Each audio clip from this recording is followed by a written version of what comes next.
अस्सलाम वालेकुम students, welcome to my YouTube channel. आज का हमारा जो टॉपिक है वो है G order of a group.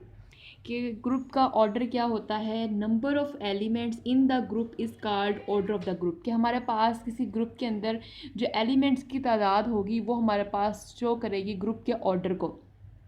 जैसे फॉर एग्जांपल हमारे पास Z जो है वो अंडर एडिशन जो था वो ग्रुप था हमारे पास।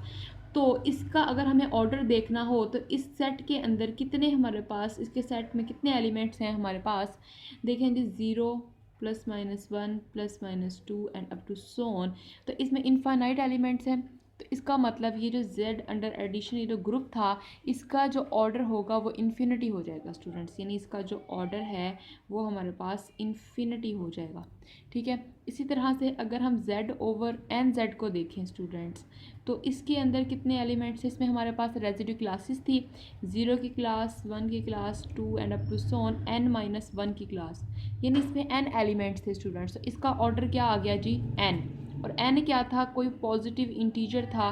तो इसका मतलब ये कोई फाइनाइट नंबर होगा। तो इसका ऑर्डर कोई फाइनाइट नंबर आ सकता है यहाँ पर। यानी n की यहाँ पर जो भी वैल्यू होगी, अगर 6 है तो इसका ऑर्डर 6 हो जाएगा, अगर 7 है तो 7 हो जाएगा, 8 है तो 8 हो जाएगा। तो स्टूडेंट्स इन्हीं डेफिनेशंस, इसी के अकॉर्डिंग हम डेफिनेशंस देखते हैं फाइनाइट ग्रुप क्या होता है और इनफाइनाइट ग्रुप। अगर किसी ग्रुप के अंदर एलिमेंट्स की जो तादाद है वो फाइनाइट हुई तो वो ग्रुप फाइनाइट हो जाएगा। अगर नंबर ऑफ़ एलिमेंट्स इन्फिनिट हुए तो यानी उसका ऑर्डर अगर इन्फिनिट है तो वो इनफाइनाइट ग्रुप हो जाएगा। जैसे हमारे पास सेट ऑफ इंटीजर्स जो था अंडर एडिशन ग्रुप था, तो ये इनफाइनाइट ग्रुप भी है क्योंकि इसका ऑर्डर इन्फिनिटी है। और फाइनाइट ग्रुप है जी Z/NZ। इसी तरह और एग्जांपल्स लिख लेते हैं हमारे पास। जैसे Z/NZ ये रहता है फाइनाइट ग्रुप है हमारे पास। इसी तरह हमने एक और एग्जाम्पल ली थी 1 omega square cube roots of unity जो हमने लिए थे। ये हमारे पास भी एक फाइनाइट ग्रुप है। इसका ऑर्डर कितना है स्टूडेंट्स, 3। इसमें 3 एलिमेंट्स हैं। इसी तरह से 1 -1 आयोटा माइनस आयोटा, ये भी इसमें 4 एलिमेंट्स हैं। इसका ऑर्डर भी फाइनाइट है। तो ये भी फाइनाइट ग्रुप आ जाएगा हमारे पास। मतलब ये ग्रुप था किसके अकॉर्डिंग से स्टूडेंट्स, ये हमारे पास हमने देखा था कि इसको हमने अंडर मल्टीप्लिकेशन प्रूफ किया था, इसको हमने अंडर एडिशन देखा था कि ये ग्रुप था। और ये वाला जो सेट था स्टूडेंट्स इसको हमने अंडर मल्टीप्लिकेशन देखा था, ये हमारे पास ग्रुप था। अंडर एडिशन नहीं हो सकता था क्योंकि 1 - 1 करते तो ये 0 हो जाता, और 0 इसमें मौजूद नहीं है, और एडिटिव आइडेंटिटी भी नहीं है। ये दोनों अंडर मल्टीप्लिकेशन थे, ये हमारे पास अंडर एडिशन ग्रुप था स्टूडेंट्स। इसी तरह से अगर हम इनफाइनाइट ग्रुप्स की बात करें तो हमारे पास Z जो है अंडर एडिशन ग्रुप था, इनफाइनाइट ग्रुप। इसके बाद रियल नंबर जो थे अंडर एडिशन जो थे इनफाइनाइट ग्रुप थे क्योंकि रियल नंबर्स में इनफाइनाइट नंबर होते हैं, एलिमेंट्स होते हैं। इसी तरह से कॉम्प्लेक्स नंबर जो है ये अंडर एडिशन ग्रुप था जी, ये भी हमारे पास इन्फिनिट ग्रुप हो जाएगा। इसी तरह से हमारे पास कॉम्प्लेक्स नंबर्स भी थे हमारे पास, और रैशनल नंबर्स भी अंडर एडिशन थे, तो ये भी हमारे पास जो था इनफाइनाइट ग्रुप था क्योंकि इसमें भी नंबर ऑफ एलिमेंट्स इनफाइनाइट है स्टूडेंट्स। इसी तरह से अगर हम रियल नंबर में से 0 को माइनस कर दें और कॉम्प्लेक्स में से भी 0 को माइनस करें और रैशनल नंबर में से भी 0 को निकाल दें, तो ये तीनों जो सेट हैं अंडर मल्टीप्लिकेशन ग्रुप बन जाते हैं, और ये तीनों इनफाइनाइट ग्रुप्स बनेंगे अंडर मल्टीप्लिकेशन स्टूडेंट्स। ठीक है। अब हम यहाँ पर आते हैं एक और ग्रुप जो हमने डिस्कस किया था, Z/NZ स्टैरिक, जो हमने डिस्कस किया था, जो Z/NZ का ही एक सबसेट था, और इसमें ऐसी रेजिड्यू क्लासेस आ रही थी जो n की क्या थी, रिलेटिवली प्राइम थी। पिछले लेक्चर में हमने देखा था। हम उसका ऑर्डर देखते हैं कि उसका ऑर्डर कैसे आएगा, और वो फाइनाइट है कि इनफाइनाइट स्टूडेंट्स। तो देखें Z/NZ जो था ये तो हमारे पास ग्रुप है अंडर एडिशन। अगर यहाँ पर हम इस तरह स्टेरिक लगा देते हैं तो ये हमारे पास जो आता है एक सेट, ये भी अंडर मल्टीप्लिकेशन हमारे पास ग्रुप है, और अबिलियन ग्रुप भी था, ये हमने पिछले लेक्चर में देखा था।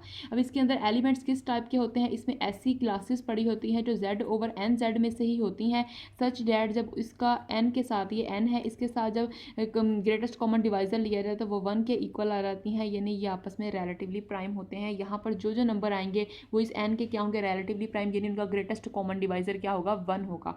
तो इसका अगर हमें ऑर्डर निकालना हो तो हम कैसे कर सकते हैं स्टूडेंट्स। पिछले लेक्चर में हमने आइलर 5 फंक्शन पढ़ा था।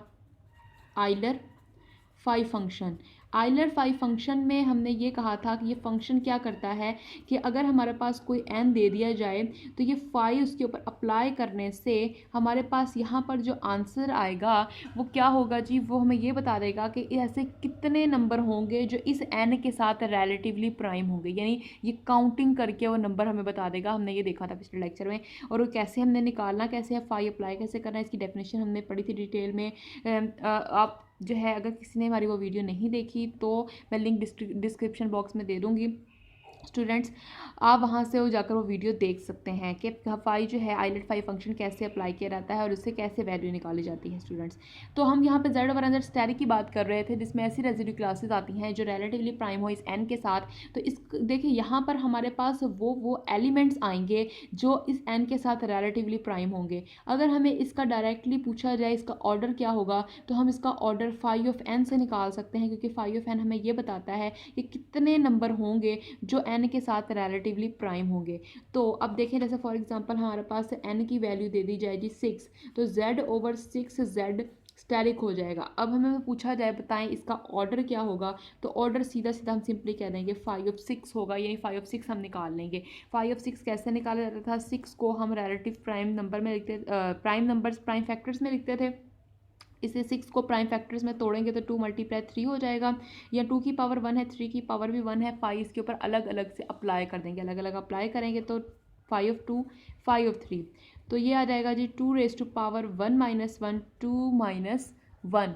इसके बाद 3 रेज़ टू पावर 1 - 1 इंटू 3 - 1, तो ये आ जाएगा जी 2 raise to power 0 into 1 3 raise to power 0 into 2, तो ये आ गया जी 2 रेज़ टू पावर 0 है तो 1 ही आ जाएगा, और ये से मल्टीप्लाई होगा 3 रेज़ टू पावर 0 1, तो 2 1 दा 2। तो इसका मतलब z ओवर 6 z का जो ऑर्डर है हमारे पास वो 2 आएगा। अगर हम यहाँ पर इसके एलिमेंट्स लिखना भी चाहें तो हमें पता है कि 6 के रिलेटिवली प्राइम कौन कौन से नंबर्स होंगे, z ओवर 6 z में कौन कौन से ऐसे एलिमेंट्स हैं जो इस 6 के रिलेटिवली प्राइम है। वो है स्टूडेंट्स 1 की क्लास और 5 की क्लास। तो हमें पता है ये इसका ऑर्डर 2 ही आना चाहिए क्योंकि इसके एलिमेंट्स 2 हैं और हम वो आइलेट फाई फंक्शन से निकाल सकते हैं। इसका मतलब अगर हमें कहा जाए कभी भी कि z over N Z asterisk का ऑर्डर फाइंड करें तो हम सिंपली फाई ऑफ एन लिख सकते हैं। फाई ऑफ एन फाइंड कर लेंगे तो इसका ऑर्डर आ जाएगा, इसमें नंबर ऑफ एलिमेंट्स कितने होंगे। तो फाई ऑफ एन जो है वो कोई हमारे पास फाइनाइट नंबर ही आएगा।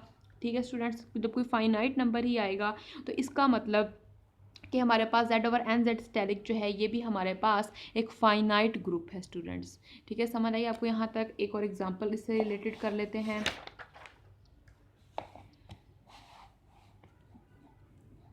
z ओवर 100z कर लेते हैं स्टेरिक। ठीक है स्टूडेंट्स, अब यहाँ पर हमें इसका ऑर्डर फाइंड करना है कि अगर हमें कहा जाए कि इसका ऑर्डर निकालें तो अब z ओवर 100z देखें। इसका अब हमें देखना क्या है, बेसिकली स्टेरिक के अंदर हम ये देखते हैं कि इसकी डेफिनेशन ये होती है z ओवर 100z स्टेरिक की डेफिनेशन क्या होती है स्टूडेंट, ये होती है कि इसमें ऐसी रेजिड्यू क्लासेस आती हैं जो z ओवर 100z को बिलोंग कर रही होंगी, सच डैट ये जो रेजिड्यू क्लास आएगी जिस नंबर की a और 100 उसके साथ मिलकर इनका क्या आपस में रिलेशन होगा, ये आपस में रिलेटिवली प्राइम होंगे स्टूडेंट्स। तो फिर देखें इसका मतलब कि हमारे पास ऐसे बहुत सारे ऐसे नंबर्स होंगे जो 100 के साथ रिलेटिवली प्राइम होंगे। अब वो सारे हमें लिखें, लिखकर फिर उन्हें काउंट करें, फिर हम बताएं इसका ऑर्डर क्या होगा। तो इससे इसको हम इतना लंबा चौड़ा करने की बजाय हम लोग आइलर फाई फंक्शन यूज़ करके इसका ऑर्डर फाइंड कर सकते हैं। तो हम यहाँ सिंपली फाइंड करेंगे फाई ऑफ 100, क्योंकि आइलर फाई फंक्शन एक ऐसी मशीन के तौर पर काम करता है जो हमारे पास किसी भी n नंबर के, n कोई भी हमारे पास पॉजिटिव इंटीजर हो सकता है, वो किसी भी पॉजिटिव इंटीजर n के वो बता देगा कि इसके कितने ऐसे एलिमेंट्स हैं जो इसके साथ रिलेटिवली प्राइम नंबर्स हैं। स्टूडेंट्स, अब 5 ऑफ 100 है तो 5 ऑफ 100 कैसे फाइंड किया जाता है जी, इसको इसके हम प्राइम फैक्टर्स में ब्रेक कर लेंगे। प्राइम फैक्टराइजेशन कर लें जी 100 की, 250 आ जाएगा, 225 और यह रहेगा 5 5 द 25 5 1 द 5, तो यहाँ आ जाएगा जी 2 raise to power 2 5 raise to power 2। तो अलग अलग अप्लाई कर देंगे आइलर फाई फंक्शन इसके ऊपर, तो यह आ जाएगा 5 स्क्वायर। अब यहाँ पर 2 रेज़ टू पावर 2 है तो हम इसे लिख सकते हैं, इसकी पावर में से एक नंबर माइनस करना होता है और बेस में से एक नंबर माइनस करना होता है। इसकी भी पावर में से माइनस करेंगे और बेस में से एक नंबर माइनस कर देंगे, तो यह आ जाएगा 2 × 1 25 इंटू 5 का इसमें से भी 1 माइनस किया तो यहाँ पर कितना आ गया 5। ठीक है स्टूडेंट्स, 2 में से 1 गए हमारे पास और 5 में से 1 गए, यहाँ आ गया 4। ठीक है, तो यहाँ पर हमने इसकी पावर में से एक नंबर माइनस किया और इसकी बेस में से नंबर माइनस किया तो 4 आ गया और ये आ गया 5 5 4 द 20 22 द 40, इसका मतलब ऐसे 40 नंबर्स हैं जो जो 100 के रिलेटिवली प्राइम हैं। तो हमारे पास Z/100 Z के अंदर इस सेट में भी वही एलिमेंट्स आने थे जो 100 के रिलेटिवली प्राइम होने थे। तो इसका मतलब 40 ही इसका ऑर्डर होगा, इस ग्रुप का ऑर्डर क्या होगा 40। तो Z/100 Z स्टेरिक का जो ऑर्डर है जी वो है 40 स्टूडेंट्स। ठीक है, उम्मीद करती हूँ आपको सारा समझ आया होगा स्टूडेंट्स। अगर आपको हमारी वीडियो अच्छी लगे तो इसे लाइक कीजिएगा और हमारे चैनल को भी अगर आपने अभी तक सब्सक्राइब नहीं किया है तो ज़रूर सब्सक्राइब कीजिएगा। नेक्स्ट वीडियो के अंदर हम लोग डिस्कस करेंगे order of an element in the group, कि अगर कोई ग्रुप है तो उसके अंदर जो एलिमेंट्स पड़े हुए हैं वो कितने ऑर्डर के होंगे, वो उसकी डेफिनेशन पढ़ेंगे, उससे रिलेटेड एग्जांपल्स करेंगे। थैंक यू स्टूडेंट, अल्लाह हाफिज़।